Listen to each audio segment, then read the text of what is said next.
Hello विद्यार्थी, नमस्कार। New Narmada institute coaching संस्थान में आप स्वागत है विद्यार्थियों। हम आपके जो है कामना करते हैं और आपकी तैयारी तक पर लगे हुए हैं। चलिए उस कड़ी को बढ़ाते एक नया टॉपिक ले रहा हूँ इतिहास के। मैंने यह एक हर वीडियो में आपको महत्वपूर्ण टॉपिक मिल रहे हैं, बस आप पढ़ते चलिएगा।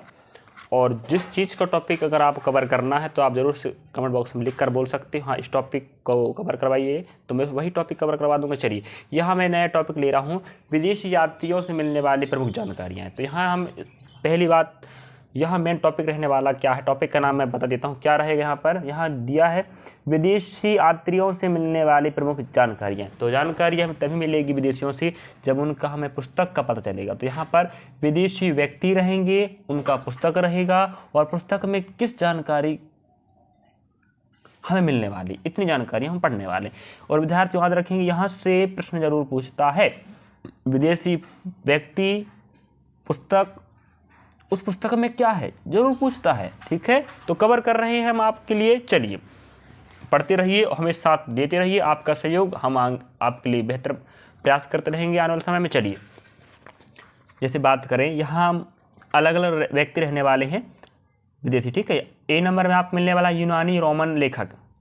यूनानी रोमन लेखक ए में अलग रहेगा, बी में अलग रहेगा, सी में अलग रहेगा। ठीक है, तो यूनानी रोमन लेखक याद रखेंगी कौन लेखक किस देश का है और किस पुस्तक को लिखा, उसमें क्या लिखा है। ठीक है, चलिए पहला नंबर है, मैं रिपीट करूंगा लास्ट में कि जिन्हें पूछता है बार बार प्रश्न। ठीक है, तो यूनानी रोमन लेखक की जानकारी पढ़ रहे हैं वहां पर हम अभी। तो पहला नंबर आप देख सकते क्या दिया है,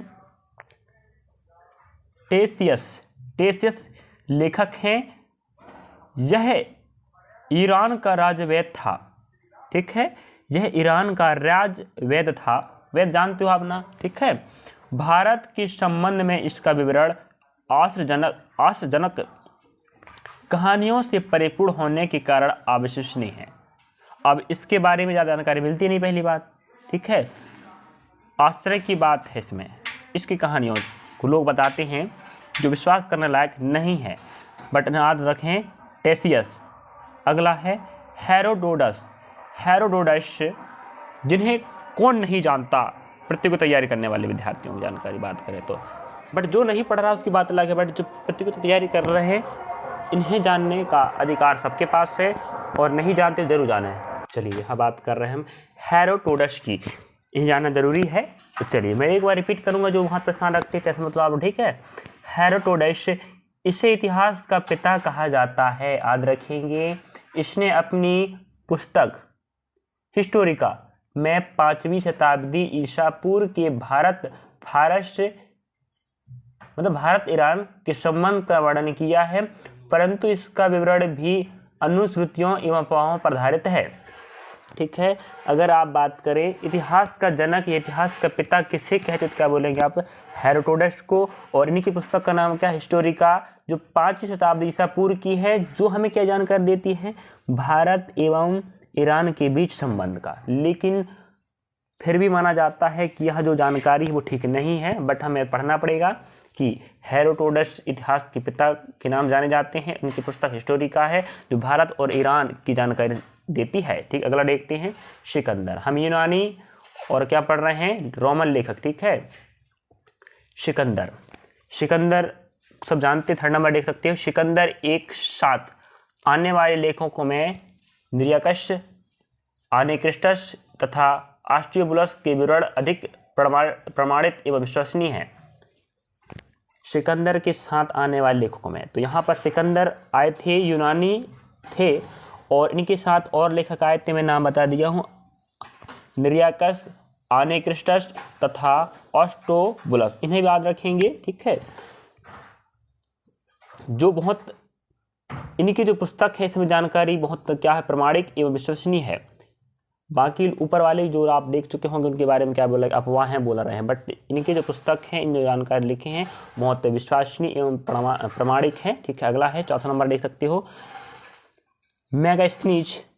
यह सेल्यूकस निकेटस का राजदूत था, याद रखेंगे इन्हें।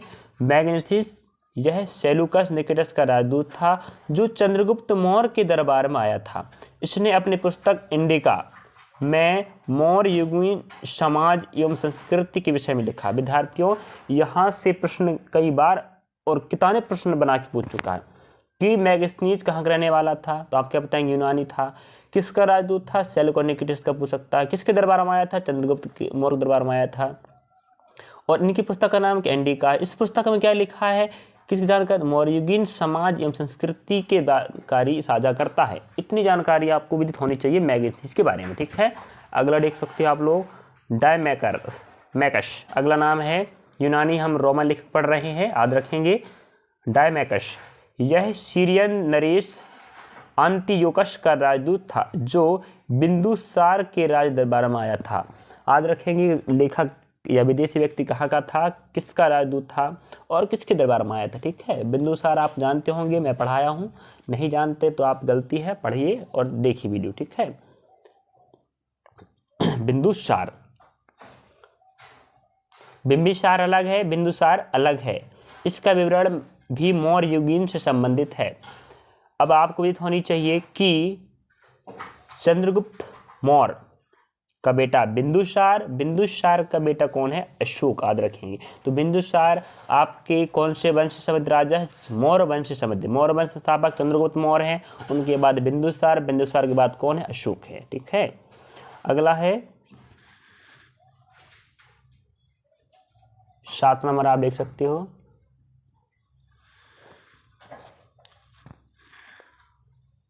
छह नंबर पर समझ चाहता हूँ, 6 नंबर, ठीक है।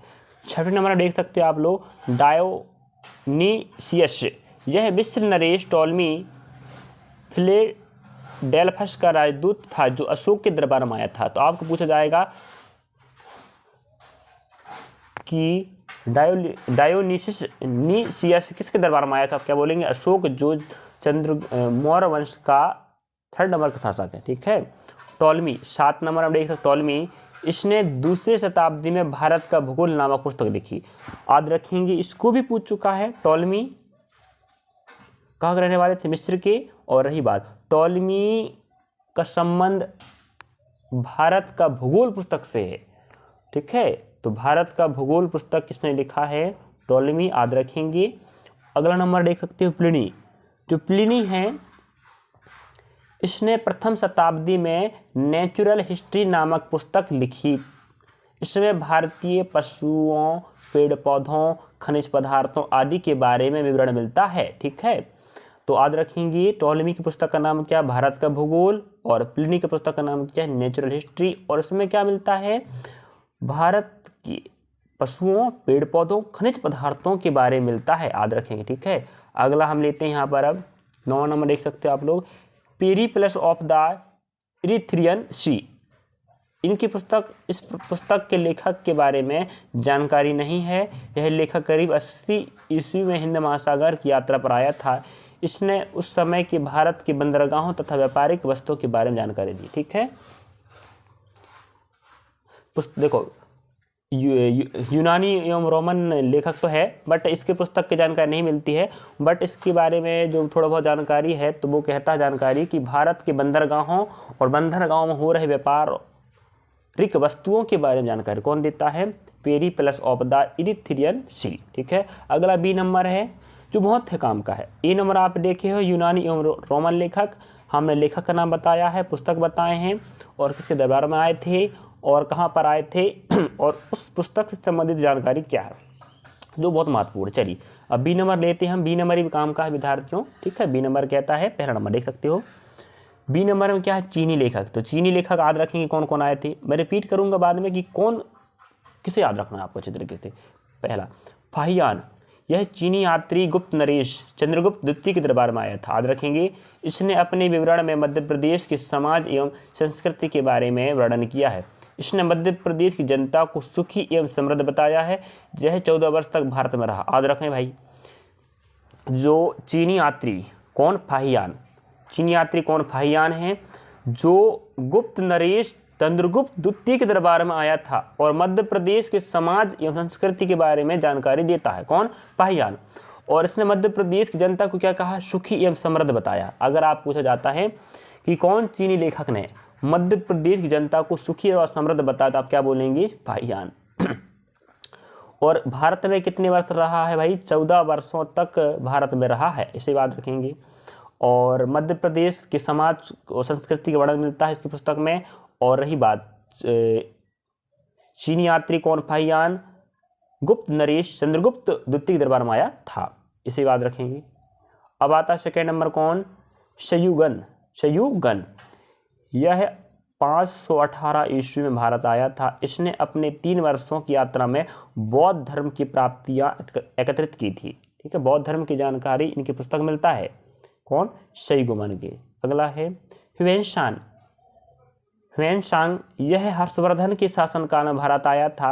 ह्वेनसांग 629 ईस्वी में चीन से भारत के लिए प्रस्थान किया और लगभग 1 वर्ष की यात्रा के बाद सर्वप्रथम वह भारतीय राज्य कपिसा पहुंचा।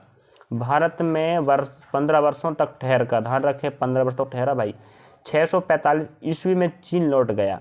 वह बिहार में नालंदा जिला स्थित नालंदा विश्वविद्यालय में अध्ययन करने तथा भारत से बौद्ध ग्रंथों को एकत्र कर ले जाने के लिए आया था। इसका भ्रमण वृत्तांत सियुकी नाम से प्रसिद्ध है, जिसमें 138 देशों का विवरण मिलता है। इसने हर्षकालीन समाज, धर्म तथा राजनीति के बारे में वर्णन किया। इसके अनुसार सिंध का राजा शूद्र था। ह्वेनसांग ने बुद्ध की प्रतिमा के साथ साथ सूर्य और शिव की प्रतिमा का पूजन किया था। और यह नोट है, ह्वेनसांग के अध्ययन के समय नालंदा विश्वविद्यालय के कुलपति आचार्य शीलभद्र थे। यह विश्वविद्यालय बौद्ध धर्म के दर्शन के लिए प्रसिद्ध था। अब रही बात, जो ह्वेनसांग आया था, कौन आया था, ह्वेनसांग आया था, याद रखेंगे इसके बारे में। ह्वेनसांग आया था, किसके शासनकाल में आया था, याद रखेंगे, हर्षवर्धन के शासनकाल में भारत आया था ह्वेनसांग, जो लगभग 15 वर्षों तक ठहरा था। ठीक है, और नालंदा विश्वविद्यालय बिहार में पड़ता है। बिहार का एक जिला नालंदा है और प्राचीन काल नालंदा एक विश्वविद्यालय हुआ करता था जहां बौद्ध धर्म से संबंधित, यहीं पर बौद्ध धर्म की शिक्षा लेने व बौद्ध ग्रंथों को इकट्ठा करके ले जाने के लिए आया था चीन से भारत, याद रखेंगे।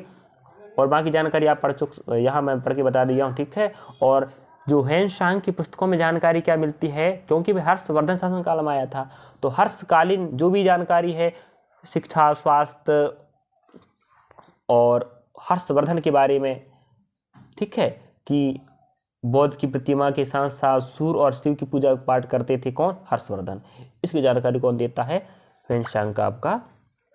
चलिए यहाँ पर आप देख सकते हो ह्वेनसांग के बारे में बताया मैं। ह्वेनसांग एक चीनी यात्री था जो 15 वर्षों तक भारत में रहा है और नालंदा विश्वविद्यालय से शिक्षा प्राप्त की है और वहाँ के ग्रंथों को, बौद्ध ग्रंथों को ले जाने के लिए आया था। चलिए, और हर्षवर्धन शासनकाल में आया था और हर्ष के शासनकाल में जो भी सामाजिक संस्कृति घटनाएं घटी थी, और हर्षवर्धन के बारे में जानकारी बताता है कि बौद्ध के साथ साथ सूर्य पूजा पाठ किया करते थे। ठीक है, चलिए अगला चौथा नंबर देख सकते हो आप लोग, क्या दिया है चौथा नंबर में, इति सिंह यह 7वीं शताब्दी के अंत में भारत आया था। इसने अपने विवरण में नालंदा विश्वविद्यालय, विक्रम विश्वविद्यालय तथा अपने समय के भारत का वर्णन किया। अगर आप बोला जाए कि इति सिंह कब आया था, आप क्या बोलेंगे, 7वीं शताब्दी के अंत में। और इसने क्या जानकारी दिया है, इसकी पुस्तक से हमें क्या मिलता था, हम बोलेंगे नालंदा विश्वविद्यालय और विक्रमशिला विश्वविद्यालय का वर्णन मिलता है। ठीक है, अब चौथा नंबर हो चुका है, आप देखते हैं। चलिए अब हम लेते हैं सी नंबर। अब सी में क्या रहने वाला देख सकते हैं अभी अपन। ठीक है, चलो अब अगला रहेगा सी नंबर में अरबी लेखक। जैसे हमने पहला क्या पढ़े, यूनानी और रोमन पढ़े, उसके बाद चीनी लेखक पढ़े, अब पढ़ते सी नंबर अरबी लेखक, जो सब काम के। ठीक है, चलिए अरबी लेखक की बात करें तो पहला नाम किसका था, अल बरूनी का। अल बरूनी को सब जानते, नहीं जानते जाने, और इनकी सब कुछ जाने, पुस्तक जाने। चलिए अल बरूनी जो अरबी लेखक हुआ करते थे, यह महमूद गजनबी के साथ भारत आया था। महमूद गजनबी के साथ भारत आया था। अरबी में लिखी गई उसकी कृति किताब उल हिंद या तहकीक ए हिंद, जिसे क्या बोलते हैं, भारत की खोज, आज भी इतिहासकारों के लिए एक महत्वपूर्ण स्रोत है। तो प्राचीन कालीन इतिहास जानकारी के रूप में प्राप्त करना है तो विदेशियों के विवरण की जानकारी से या उनकी पुस्तकों से हम भारत की इतिहास जानकारी प्राप्त कर सकते हैं।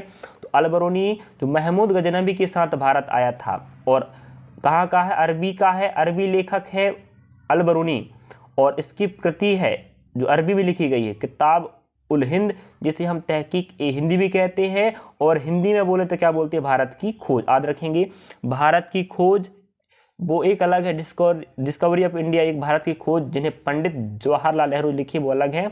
और भारत की खोज जो इतिहास की जानकारी देता है भारत की, लेखक कौन है? अलबरूनी, जो अरबी लेखक हैं, जो महमूद गजनबी के साथ साथ आए थे। किताब उल हिंद, जिसे हम तहकीक ए हिंद भी कहते हैं, ठीक है। और इसमें हमें क्या मिलता है देख सकते हो, धर्म और दर्शन, त्योहारों, खगोल विज्ञान, कीमिया, रीति रिवाज तथा प्रथाओं, सामाजिक जीवन, भार तौल तथा मापन विधियाएं, मूर्तिकला, कानून, यहाँ आप देख सकते हो, ठीक है, मापतंत्र विज्ञान आदि विषयों के आधार पर 80 अध्यायों में विभाजित है। अब रही बात, इससे अलबरूनी की किताबुल उल हिंद या तहकीक ए हिंद या भारत की खोज पुस्तक में इतनी जानकारी है कि आप कह नहीं सकते। वो यहाँ पर देख सकते हो आप ना, इतनी यहाँ जो भी लिखा है पूरी जानकारी आप मिल जाएगा भाई पुस्तक में, ठीक है। इसमें राजपूत कालीन समाज, धर्म, रीति रिवाज, राजनीति आदि पर सुंदर प्रकाश डाला गया है। 80 है, क्या लिखा, 80 अध्याय में है विभाजित इस पुस्तक किताब उल हिंद। सोचो कितना जानकारी होगा, इतिहास जानकारी बता देगा भारत की, ठीक है।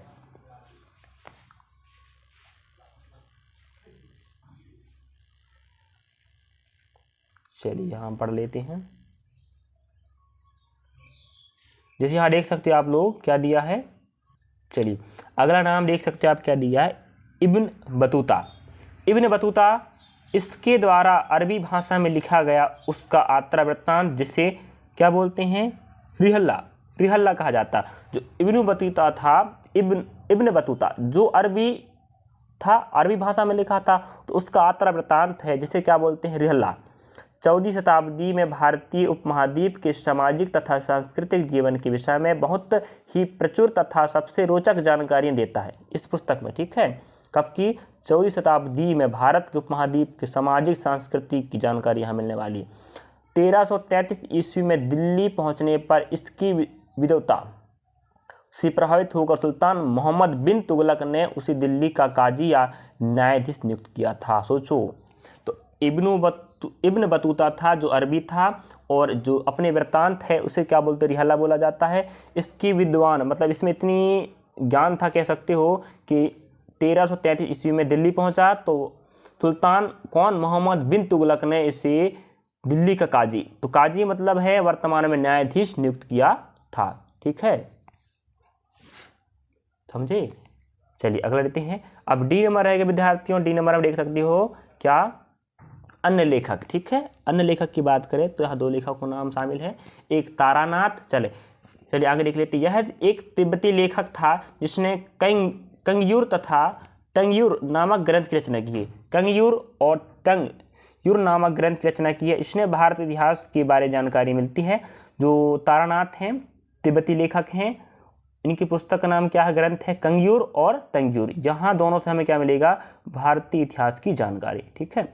अब आता है मार्को पोलो। मार्को पोलो यह 13वीं शताब्दी के अंत में पांड्य देश की यात्रा पर आया था। जो पांड्य देश था इसकी यात्रा पर आया था। इसका विवरण पांड्य इतिहास के अध्ययन के लिए उपयोगी है। अगर आपको जो पांड्य हैं उनकी इतिहास व देश के बारे में जानना है तो आप मार्को पोलो की इतिहास को जानें, उसकी पुस्तक को समझें, आपको पूरी जानकारी मिलने वाला है, ठीक है। अब यहाँ रिपीट कर देता हूँ मैं कि आपको क्या याद करना है दोबारा अच्छी तरीके से, ठीक है।